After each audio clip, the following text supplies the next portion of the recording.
तो देखते हैं अभी नेक्स्ट टेंस क्या है हमारा। पास्ट परफेक्ट टेंस मतलब पास्ट में कोई काम पूरा हो चुका है। ठीक, जैसे वह खेल चुका है, वह नहा चुका है, मैं आ चुका हूं। ठीक, वे जा चुके हैं। ठीक, तो ये वाली जो बातें होंगी ये इस टेंस के अंदर हम देखने वाले हैं। ठीक है, तो देखिए पहचान क्या है इसकी। वाक्य के अंत में चुका था, चुकी थी, चुके थे आता है। ये वाले शब्द आपको देखने के लिए वहां पर मिलेंगे यदि आप हिंदी में देखोगे तो। बात करते हैं सिंपल की। सिंपल के अंदर क्या होता है, सबसे पहले आएगा सब्जेक्ट, उसके बाद हैड आएगा, उसके बाद वर्ब की थर्ड फॉर्म आएगी और उसके बाद क्या होगा, ऑब्जेक्ट आ जाएगा। नेगेटिव के अंदर देखें तो हैड के बाद बस नोट आता है, बाकी सारा का सारा क्राइटेरिया सेम रहेगा। उसके बाद इंटेरोगेटिव की यदि मैं बात करूं, इंटेरोगेटिव के अंदर सबसे पहले आएगा हेड, फिर सब्जेक्ट, फिर क्या होगा वर्ब की थर्ड फॉर्म, उसके बाद ऑब्जेक्ट और खत्म हो जाएगा। ठीक, जैसे देखिए आभा, फर्स्ट एग्जांपल है आभा डैश कुक द फूड। ठीक, तो क्या करेंगे हम इसके अंदर, कोई इसके अंदर कुछ नहीं देखना कि सब्जेक्ट क्या है, मतलब सिंगुलर है या प्लूरल है। ठीक, बिल्कुल आसान चीज है ये। ठीक, तो क्या करेंगे यहां पे, सबसे पहले लगाएंगे हेड।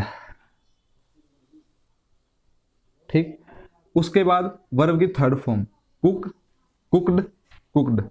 इसका मतलब थर्ड फॉर्म भी क्या है, कुकड है, और सेकंड भी क्या है, कुकड है।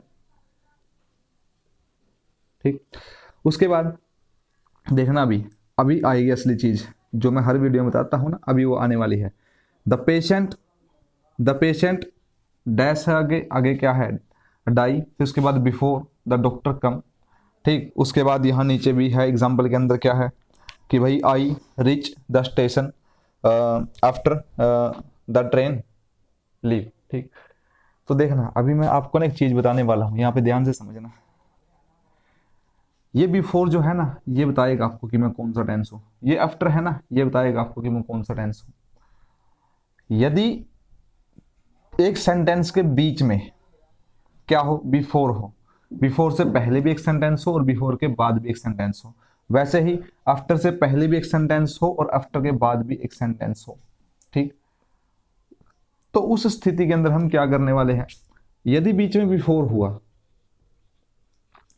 बिफोर का मतलब क्या होता है, से पहले, तो इससे पहले क्या आएगा, बिफोर से पहले, बिफोर से पहले वर्ब की नहीं, हैड प्लस वर्ब की थर्ड फॉर्म, मतलब हैड प्लस वर्ब की थर्ड फॉर्म बिफोर से पहले, और बिफोर के बाद में क्या होगा, फिर बिफोर के बाद में क्या होगा, वर्ब की सेकंड फॉर्म आएगी। ठीक, तो आफ्टर की यदि मैं बात करूं, आफ्टर में क्या होता है, आफ्टर का मतलब होता है के बाद, इसका मतलब आफ्टर के बाद हैड प्लस वर्ब थर्ड और आफ्टर से पहले वर्ब की सेकंड फॉर्म, बस। और इसी के ऊपर क्वेश्चन बनते हैं। ठीक है, ध्यान से समझना, इसी के ऊपर क्वेश्चन बनते हैं। ठीक, एक मिनट, इसी के ऊपर क्वेश्चंस बनते हैं। तो देखना अब बिफोर आ गया, ये रहा बिफोर, बिफोर से पहले हैड प्लस वर्ब की थर्ड फॉर्म लगा देंगे, कोई दिक्कत नहीं है। तो हैड लगाएंगे। ठीक, डाई है ये, थर्ड फॉर्म क्या होगी, डाई डेड, डेड यानी कि, ठीक, डेड लगा देते हैं। ठीक, तो इसका मतलब क्या है, द पेशेंट हैड डेड यानी कि पेशेंट मर चुका था।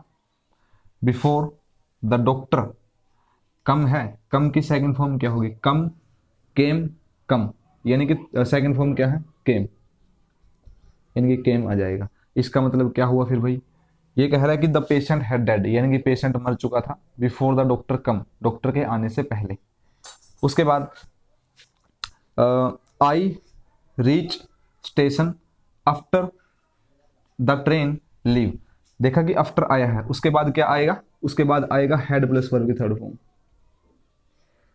हैड प्लस वर्ब की third form, leave, left, left यानी कि लेफ्ट आ जाएगा।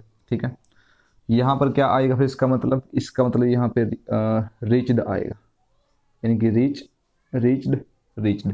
ठीक, तो दैट्स व्हाट। ठीक, यही था बस, यही था।